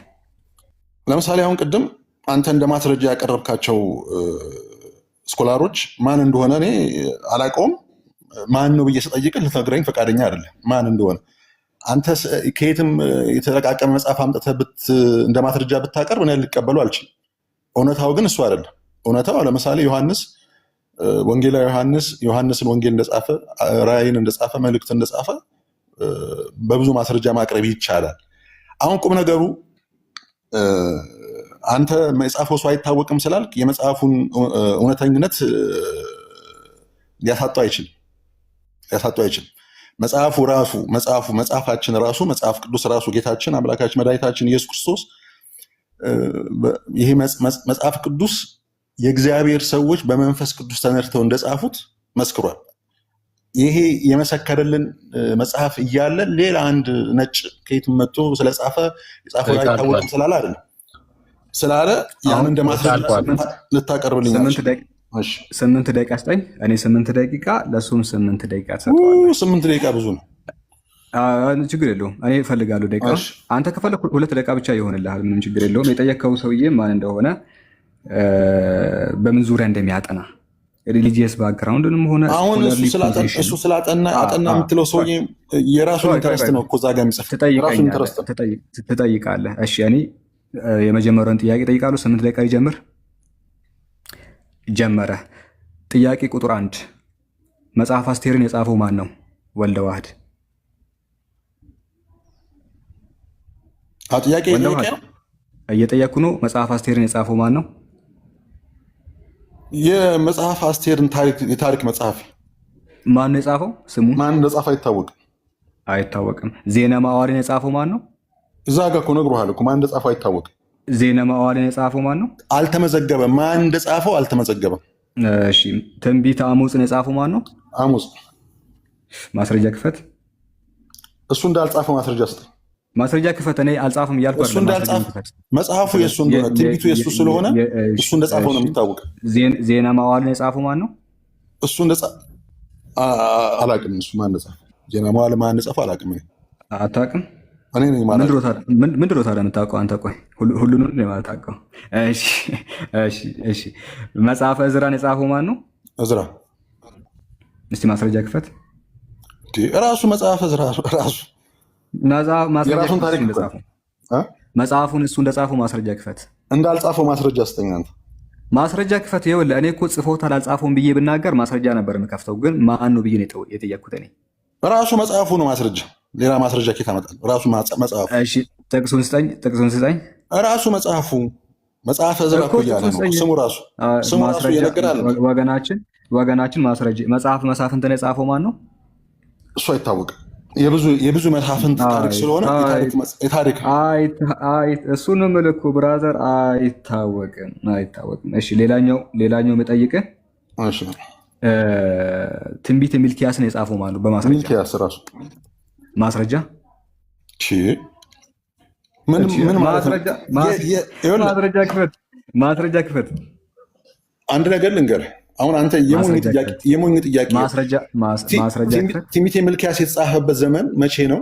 ማስረጃ ክፈት። መቼ? ወገናችን ቀጣይ ጥያቄ እኔ ደቂቃ ልጠቀም። የዕብራውያንን ደብዳቤ ማን የጻፈው? የዕብራውያን ደብዳቤ ጳውሎስ ነው። ማስረጃ አለ? ለዕብራውያን መልእክት ራሱ ጽፎ ላከላቸው። ማስረጃ ከመጽሐፍ ቅዱስ ማስረጃ ምን ማለት ነው? አንተ አሁን ለዕብራውያን ጽፎ ልኮላቸዋል ጳውሎስ። ማስረጃ አለ? ለዕብራውያን ጻፍኩኝ ብሎ የጻፈውን ደብዳቤ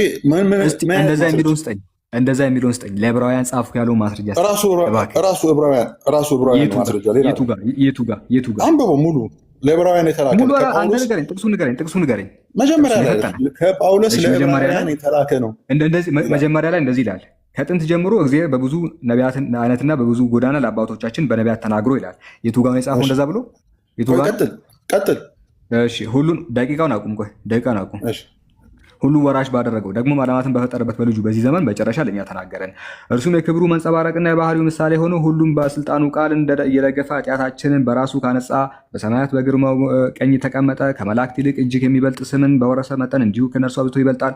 ከመላእክት አንተ ልጄ ነህ፣ እኔ ዛሬ ወልጄሃለሁ፣ ደግሞ እኔ አባት ሆኗል፣ እርሱም ልጅ ይሆነኛል ያለው ከቶ ለማን ነው? ደግሞም በኩርን ወደ ዓለም ሲያገባ የእግዚአብሔር መላእክት ሁሉ ለእርሱ ይስገዱ ይላል እያለ ይቀጥላል። የቱ ጋር ነው እንደዚህ ያለው? ጳውሎስ ነው ያለው? የቱ ጋር ነው ጳውሎስ ነው ያለው? ርዕሱ እኮ መጀመሪያ ርዕሱን አንብበዋል። እስኪ ወደ ዕብራውያን የተላከ መልእክት ይላል እንጂ ማን እንደላከው አይናገርም። እንዴ ከቅዱስ ጳውሎስ ለዕብራውያን አይልም። ርዕሱ አይልም። እንደዛ አይልም። ልክፈት። እሺ ቆይ ደቂቃውን አቁም። ውሸትን እዚሁ አየር ላይ ሳያጋልጠው ተመልከት። ርዕሱ ይሄ አይደለ? ርዕሱ ይሄ አይደለ? ይሄ አይደለ? ርዕስ አይደለ? የቅዱስ ጳውሎስ መልእክት ነው። ቶሎ በል። ርዕሱ ይሄ ነው። ይሄ ነው ከላይ ያለው። ወደ ዕብራውያን ሰዎች ሹፉ ወደ ዕብራውያን የተላከ መልእክት ይላል እንጂ የቱ ጋር ነው ጳውሎስ ነው የሚለው? ውሸት እንዴት እያለ ምንድነው ውሸት? ወደ ዕብራውያን ሰዎች የተላከ ማን ይላል? ቀጣይ ጥያቄ ይሄም የለም ዋሽታል፣ እንዲሁ እጅ ከፍንጅ ተይዘሃል። ሌላኛው ጥያቄ ምንድነው? ሁለተኛ ክፍለ ዘመን ላይ መጽሐፍ ቅዱስ ነበር አይደለ? ሁለተኛ ክፍለ ዘመን ላይ መጽሐፍ ቅዱስ ነበር አለ። መጽሐፍ ቅዱስ ይኸውልህ፣ መጽሐፍ ቅዱስ ተብሎ ተጠርዞ በአንድ የተጠረዘና በአንድ ጥራዝ አይደለም የጠየቅኩ መልእክቶቹ ነው ያልኩ እንጂ በአንድ ጥራዝማ ሲባል አሁን እኛ የምናውቀው አንዱን ጥራዝ እሱን አውቀዋለሁ። ካኖናይዝ የተደረገው መልእክቶቹ ግን ነበሩ አልነበሩም? ደብዳቤዎቹ በሁለተኛው መቶ ክፍለ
ለምሳሌ አንተ የምትናገረው ነገር እኔ የማውቀውን እንድመልስልህ የማይሆን ነገር እኔ ካወክ ብዬ ነው የምጠይቅህ። አላውቅም እኮ አልኩህ።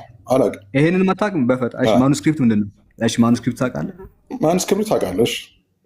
ይሄን ታውቃለህ? ማሻአላህ ማሻአላህ። እሺ አንተ ይሄን ያውቃል። አንተ ልጁ ጎበዝ ነው። እሺ ማኑስክሪፕት ካወቅ ሁለተኛ ክፍለ ዘመን ላይ ማኑስክሪፕቶች አሉ።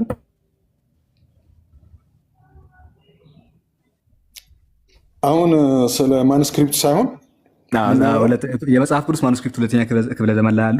የትኛው? ለምሳሌ የትኛው ማኑስክሪፕት? የመጽሐፍ ቅዱስ ማኑስክሪፕት ሁለተኛ ክፍለ ዘመን ላይ አለ የለም? ይኖራል። ምን የሚባል ይኖራል? አላውቅም። እሱን መታቅም ምን ነው? ኧረ ገርመኝ ነው እንጂ እኔ ታውቃለህ ብያለሁ። ዲቤት የገባሁት ከአንተ ጋር አይ ችግር የለም ማለት እኔ እወያያለሁ ብዬ እኮ ያሰብኩት የሚያውቅ ሰው ነው። ለካ አታውቅም አንተ ምንም። አላውቅም። በቃ እኔ እንደውም ከአንተ ጋር ልወያዩ አጥንተህ ድጋሜ እንደው ውይይት ምናምን ብለህ ያዘኝ ልቀቀኝ ስትል እንዳልሰማ እሺ። ድጋሜ ጥያቄ ግን አሁን ጥያቄ ምን መሰለህ? በቃ በቃኝ። ልጁ ምንም አንድ ደቂቃ ከ40 ሰከንድ አለኝ፣ ግን ወገናችን ምንም ስለማያውቅና መልስ ሊመልስልኝ ስለማይችል ምን ያደርግልኛል? ደቂቃው ብጠይቅ ባልጠይቅ በቃኝ። እሺ ስታጠና በደንብ አጥንተህ ምናምን ትመጣለህ እንጂ በዚህ እውቀት አንተ ጭራሽ ልታወራም አይገባም እኮ ወገናችን ወልደ ዋህድ። አሁን አንተ መጽሐፍ ቅዱስ ማን እንደጻፈው አይታወቅም ብለህ አሳመንከኝ ማለት ነው? ምንድን 50 ማስረጃ አምጥቻለሁ። ኢብኑል ቀይም አልጀውዚ ምንድን ነው የሚለው መሰለህ? ኢብኑል ቀይም የተባለ እሺ ልንገርህ፣ በቃ ቆይ። ኢብኑል ቀይም አልጀውዚያ አንድ መሀይም በመቶ ማስረጃ አያምንም ይላል። አንድ መሀይም 100 ማስረጃ ብታመጣለት አያምንልህም። አንድ ብልህ ሰው ግን ኦኬ በአንድ ማስረጃ ለማንኛውም አንድ ጥያቄ ወልደ ዋህድ ይለቅና እኔ ጥያቄ ጠይቃለሁ። ችግር እንደዛ ሳይሆን በቃ ስለ መጽሐፍ ቅዱስ ምንም ነገር ስለማታውቅ ልጠይቅህ። ስለ መጽሐፍ ቅዱስ ነበር የጠየኩህ። ምንም ነገር አታውቅም። ለምሳሌ የሙሴ መጽሐፍ አልጻፈም ነው የምትለው? አልጻፈም። በቁርአናችሁ ላይ ሙሴ መጽሐፍ እንደጻፈ ተጽፏል። እስቲ የቱ ጋር አልጻፈም? የቱ ጋር ጥያቄን ጠየቁ የሚል የለም ቁርአን ላይ ሙሴ መጽሐፍ አልጻፈም። አዲስ ላይ የሚል አልጻፈም። ሙሴ አልጻፈም። ማስረጃ አለ? አይ ጥያቄ አልጻፈም ካልክ ችግር አልጻፈም የሚል ቁርአን ላይ እሱ ጽፎታል። የለም የሚል የለም ወገናችን። ሙሴ መጽሐፍ አልጻፈም። እሺ ሚል አለ? አንተ ያነበብከው ነገር አለ? አይ ጥያቄ ጠየቅኩ ካለላ የለም አልኩህ አይደል እንዴ? እኔ አልጻፈም አልኩህ እኮ። ለ11ኛ ጊዜ ልድገምልህ፣ እሱ ጽፎታል የሚል ነገር ቁርአን ላይ የለም። ለ12ኛ ጊዜ ልድገምልህ፣ ለ12ኛ ጊዜ ምክንያቱም በአንድ አይደለም አንተ የሚገባ መሰለኝ እና ለ12ኛ ጊዜም እሱ ጽፎታል የሚል ቁርአን ላይ። ቁርአንን ምን ያህል ሰዎች እንደጻፉ ይታወቃል? ይታወቃል። አዎ በዋነኝነት እነዚህ ሰዎች ጽፈዋል። ኤግዛክት ቁጥሩን የፈለግከው ወይስ በዋነኝነት 4 ሰዎች ጽፈውታል? እሺ በዋነኝነት 4 ሰዎችም ከዛም በላይ ጽፈውታል። አሁን ሐሳቡ እኔ ላስተምር አልኩህ እኮ። ትክክለኛ ቁጥሩን ንገረኝ እኮ ላስተምር እንዴ። ስለ ቁርአን ስለ መጽሐፍ ቅዱስ ማስተምር ስለ ቁርአንም እንዴ ምንድነው ችግር? አስተምረኝ። ችግር ሃምብል እንደዚህ መሆን አለብህ። ስለ ቁርአን ስናወራ ስክራይበርስ ኦፍ ዘ ቁርአን ይላል። እነማን እንደሆኑ ቁርአንኛ እናውቃለን። ደስ የሚለው ፓርት ምን እንደሆነ ልንገርህ። ቁርአን የጻፉ ሰዎች እነማን ናቸው ከተባለ በዝርዝር እዚህኛው ኪታብ ላይ እናገኛለን። አልአደቡ ሸሪዕያ ወይ ደግሞ ከሐዲስም ከፈለክ ሐዲስ መጽሐፉና ቁጥሩ ልጥቀስልህ ከፈለክ መጅሙዑ ዘዋኢድ ላይ ታገኘዋለህ። ለኢማም አጠበራኒ ምን ይላል መሰለ እና ሶስተኛ መጽሐፍም ከፈለክ ታሪክ አጠበሪ ለኢማም አጠበሪ በዚህ ታሪኩ ላይ ገጽ 533 ላይ እናገኛለን። በሌላም ቦታ ሙዕጀም አልከቢር ለኢማም አህመድ አጠበራኒ አህመድ አጠበራኒ የሐዲስ ሊቃውንቶች ናቸው። እሺ አሁን ስም ጠቅስልህ ምን ይላል? ቁርአን የጻፉ ሰዎች ስም ዝርዝር ነው። ከነሱ መካከል አን ዘይድ ኢብኑ ሳቢት ዋነኛው ቁርአንን ከመጀመሪያው እስከ መጨረሻው የጻፈው ማለት ነው። ይሄ ዛሬ ህዝቡ የሚጠቀምበት ቁርአንን ከመጀመሪያው እስከ መጨረሻው የጻፈው እሱ ነው፣ ዘይድ ኢብኑ ሳቢት።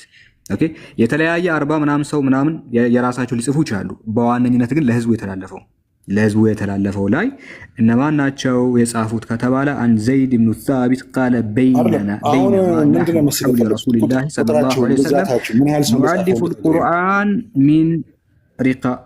ታዳምጣለህ ያልኩህ ገብቶሃል? ምን መሰለህ ከቁጥራቸውን ነግረኝ ወደ እየነገርኩህ ነው። እኛ ቁጥር ንገረኝና ወደዛ ትገባለህ። ችግር የለም ቁጥሩ ብቻ ነው። እሺ አዳምጥ። በወቅቱ በጣም ብዙ ሰሃቦች ነበሩ አይደለ? ወልደ ዋህድ አይደለ? ቁጥራቸውን ንገረኝ። በጣም ብዙ እኮ መልስልኝ። በወቅቱ ብዙ ሰሃቦች ነበሩ አልነበሩም? እሱን አንተ ነው የምታውቀው እኮ እየጠየቅኩ ነው እኮ።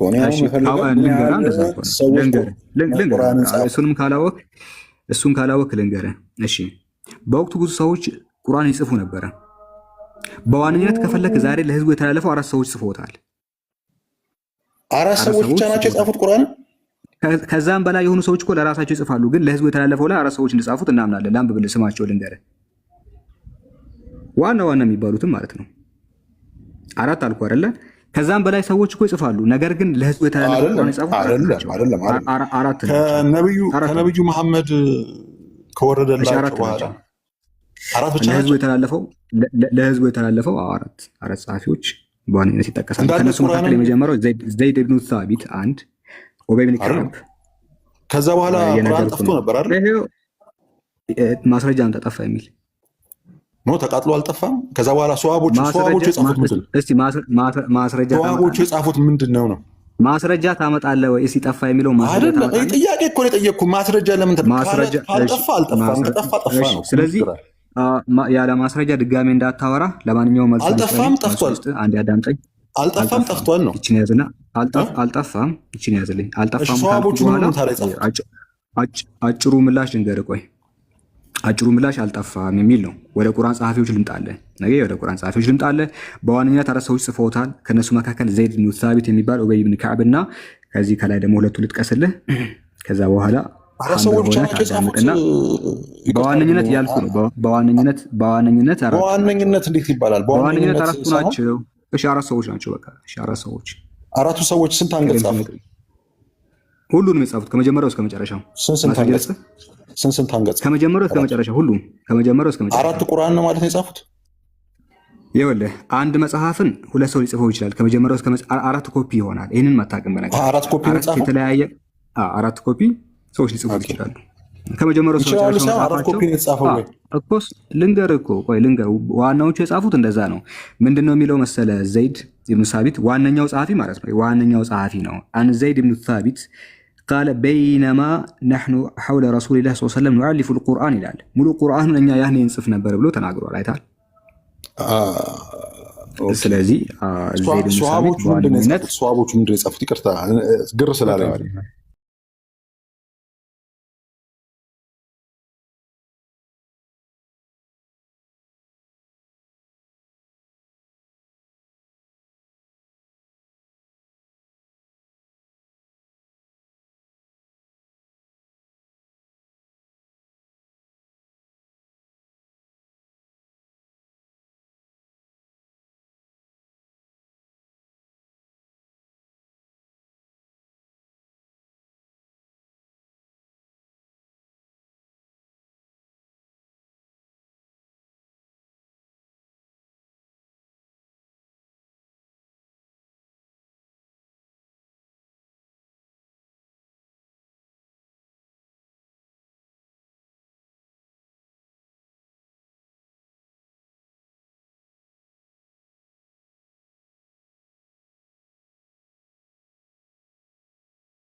ብራናዎች ነበሩት በወቅቱ። ብራና ሲባል የእንስሳት ቆዳ ማለት ነው። እሱንም ካላወቅ የእንስሳት ቆዳ ይፈቀፈቃል፣ እዛ ላይ ይጻፋል። ያንን ያለው ትንሽ ኮስቲም ጭምር ነው፣ የተወሰነ ብር ይጠይቃል። እሱኛው ያን ያላቸው ሰዎች ማን ረፍዕ ኢብኑ ማሊክ የተሰኘ ሰሃባ ብራናዎች ስለነበሩት በብራናዎች ላይ ጽፈዋል። ነገር ግን ብራና ያልነበራቸው ሰዎች በወቅቱ ምንድነው የሚያደርጉት? በአጥንት ላይ፣ በቆዳ ላይ፣ በምን ላይ ሊጽፉት ይችላሉ። እሺ አሁን ሀሳቡን ልንገርህ። እንደዚህ ነው ታሪኩ። በወቅቱ ኮፒ ማሽን የሚባል ነገር የለም። ማለትም ሳንቲም ሰተህ ብዙ መጽሐፍትን የሚያወጣልህ ማሽን ያን ያልነበረም። እሱ የመጣው በሜዲቫል ፕሬድ ነው። በመካከለኛው ክፍለ ዘመን ነው የጀመረው። ከ13ኛ ክፍለ ዘመን በኋላ ወደዚህ ነው የመጣው የኮፒ ማሽኖቹ አኮርዲንግ ቱ ታሪክ፣ አኮርዲንግ ቱ ሂስትሪ። ከዛ በፊት ያሉ ሰዎች ግን አንድን መጽሐፍ ከአንድ የሚገለብጡት በራሳቸው እጅ ነበረ። ገብተዋል እያልኩ ያለሁት። ለምሳሌ አንተ መጽሐፍ ብትፈልግ የሆነ ሰው ጋር ሄደ ተቀምጠ እስቲ ይህን መጽሐፍ ስለምፈልግ ልገልብጠው ብለ ጓደኛ መጽሐፉን ካለው በራስ እጅ ነው መጽሐፍ የገዛው ነገር ላይ የምትጽፈው። ገብተዋል? እየገባህ እንደሆነ ተስፋ አደርጋለሁ። አሁን በደንብ ስማ። ምንድነው መሰለህ በእውቀት እያስረዳኝ ስለሆነ በእውቀት ልጨርስ። ግድ የለም ሰዎች የድሮ የኮፒ ማሽን ስላልነበረ መጽሐፍን የሚገለብጡት ሰሃቦቹ አንዱ ጋር ሄደው ነው። ለምሳሌ ቁርአንን ከሆነ አንተ የፈለግከው ቁርአን ያለው ሰው ጋር ትሄድና ምን ታረጋለህ መሰለህ? እስቲ መጽሐፉን ልገልብጥ ትላለህ። አንተ የጻፍከው ነገር ልክ ድሮ ትምህርት ቤት እንደምናደርገው እኮ ነው። ትምህርት ቤት ምንድነው የምናደርገው መሰለህ? ለምሳሌ አንተ ዛሬ ትምህርት ቤት ብትቀር ባትሄድ ኖት የሚባል ነገር አለ። አስተማሪው ኖት ጽፏል። አስተማሪው ይቅርታ ቁርአን መጽሐፍ ነው እንዴ? በጣም ቀላል አድርጌ በምሳሌ እኮ እየነገርኩ ነው። ለምሳሌ ምንድነው መሰለህ እኔ አሁን ግር ያለኝ አንድ ጓደኛ አለኝ። ግር ያለህን ተውና መጀመሪያ የጠየቅከውን አዳምጥ። ለምሳሌ ኖት ቢያመልጥ አልኩ። ኖት ቢያመልጥና ጓደኛ ያንን ነገር ቢጽፍ ምን ታደርጋለህ? ቁርአን መጽሐፍ ነው ወይ ነው? ያላህ ቃል አይደል እንዴ ቁርአን? አው ቆይ ግልጽ እንዲሆንልህ ነው። አንተ ሊደምዶ ማታዳምጠው እንዴት ነው የምናደርገው? ሰው ጋር ትሄድና ምን ታደርጋለህ? ትጽፋለህ። አንተን ስላመለጠ የጻፈ ሰው ጋር ሄደህ ምን ታደርጋለህ? እየጻፍክ ያመለጠህን ነገር ታገኛለህ። ስለዚህ ሰሃቦች አንድ በላይ ቁርአን ያላህ ቃል አይደለ ወይ ነው የኔ ጥያቄ እኮ። ኧረ ስለዚህ ጥያቄውን እንግዲህ ወገናችን ምንድነው መሰለህ ምንም ላደርግልህ ያላህ ቃል ነው። ያላህ ቃል ደግሞ እንደዚህ ምንድነው መሰለህ አንድ ጓደኛ ነገር ያልገባ ጓደኛዬ ሙስሊም አንድ የጠየቀኝ የነገረኝ ነገር ነበር፣ ግልጽ እንዲሆንልኝ ነው አሁን እየጠየቅኩ ያሉት። ያኛው ገብቷል? መጀመሪያ የጠየቀው ከማለፍ በፊት አይ ምንድነው መሰለህ አሁን አንተ መጀመሪያ የጠየቀው ገብቶ መጀመሪያ የጠየቀው ገብቶ ወደ ጓደኛ ሄድከው። ቁርአን የጻፉት ብዙ ናቸው አልከኝ። እነማን እንደሆኑ ይታወቃሉ? እሱን ይታወቃሉ። ሁሉ ስማቸው ይታወቃል። ከነ አያታቸውም ጭምር ይታወቃሉ እኮ አንተ ስለማታዳምጥ። ቁጥራቸው ግን ስንት ነው? ወአለይኩም ሰላም ወራህመቱላሂ ኡስታዝ። አይደለም ቁጥራቸውን ሳትነግረኝ እንዴት እንደሚጻፍ መረዳት አልፈለግም። 4 ነው ትለኛለህ፣ እንደገና ብዙ ናቸው ትለኛለህ። ግራ ያጋባኝ እኮ አንተ። ቆይ ወልደዋድ ሚዩት አድርግ። ምን መሰለህ ማለት ጥያቄ ይጠይቅህና ልክ ስትመልስለት ሌላ ጥያቄ ይጠይቃል። አሁን እያዳከመ ነው ያለው። ስለዚህ ምን ታደርጋለህ? ስፔሲፋይ ደቂቃ ያያዝለትና 3 ደቂቃ ይሰጡትና ከዛ ደቂቃ ስፔሲፋይ የሆኑ ጥያቄዎች አንዳንድ ጥያቄዎች ይጠይቅና ከጨረሰ በኋላ በሰላም ተለያይታችሁ ሌላ ሰው ደግሞ ይገባል። እንደዛ ይሻላል እንጂ አሁን በጣም እየደከመ ነው ያለው። ምንም የኔ ጥያቄ ነበር አሚር 3 ደቂቃ ያዝለትና አንዳንድ ጥያቄዎችን ጠይቀው 3 ደቂቃው ሲያልቅ በቃ ያበቃል። ያለዛ አሰልቺ ነው የሚሆነው። እሱም እየደከመው ነው ያለው። ምክንያቱም 4-5 ጥያቄ በአንዴ እየሰደደ ከዛ በኋላ ሲመለስለት ደግሞ ሌላ ጥያቄ እየጠየቀ በዛው ያሰለቻል። ምንድነው መሰለህ የኔ ጥያቄ ቁርአንን ያወረደው ጅብሪል ነው አይደለ? ጥያቄ አንዲ እንትን አርቲኩሌት አድርገህ ጠይቅ ተባልክ ወልድ ዋህድ። በቃ እንደዚህ ጠይቅና ይመልስልሃል።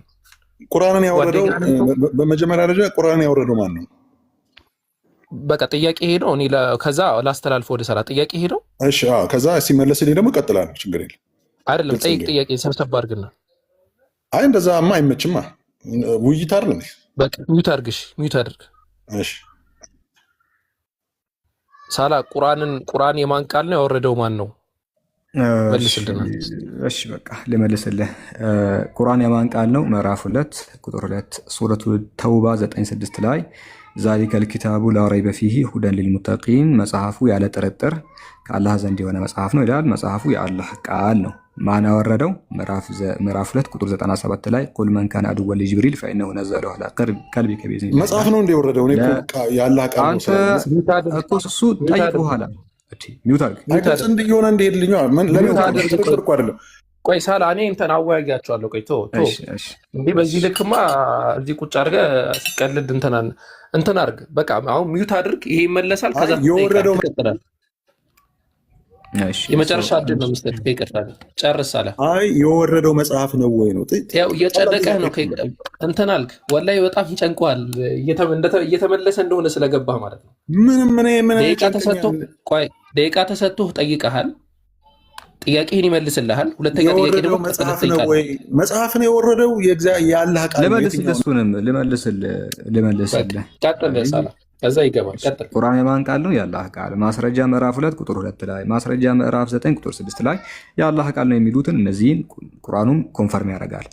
ማን ነው ያወረደው የሚለውን በተመለከተ ምዕራፍ 2 ቁጥር 97 ላይ ጅብሪል ራሱ መልአኩ ገብርኤል ከአላህ ዘንድ ተቀብሎ በልብህ ላይ አውርዶታልና ይላል። ስለዚህ ግልጽ ነው። መጽሐፍ ነው ወይ የወረደው ይላል። ምክንያቱም ዛሊከል ኪታብ ይላል ቁርአን፣ ኪታብ ብሎ ይገልጻል። ኪታብ ብሎ ሲል መጽሐፍ ነው እንደ የወረደው አለ አይደለም። መጽሐፍ አይደለም የወረደው ቃል ነው፣ ኢቅራ የሚል ነው። ነገር ግን ትምህርት ነገር መጽሐፍ ተብሎ ይገለጻል። ትምህርት ለሰዎች ትምህርት የሚሰጥ ነገር በቃል መልኩ ከተገለጸ እሱ መጽሐፍ ይባላል። ለምሳሌ አንድ ነቢ መጽሐፍ ላይ መጽሐፉን መልአኩ መጽሐፍ አመጣና መጽሐፍ አጎረሰኝ መጽሐፉን በላሁት ይላል። አንድ ነቢ መጽሐፉን በላሁት መልአኩም አጎረሰኝ ሲል የምርም የሆነ መጽሐፍ አፍ ውስጥ እየወሸቀለት አይደለም። ለአንተ ነቢ አይ ቲንክ ሕዝቅኤል ነው ወይ ደግሞ የሆነ አካል ነው፣ ከነቢያት መካከል አንዱ ነው።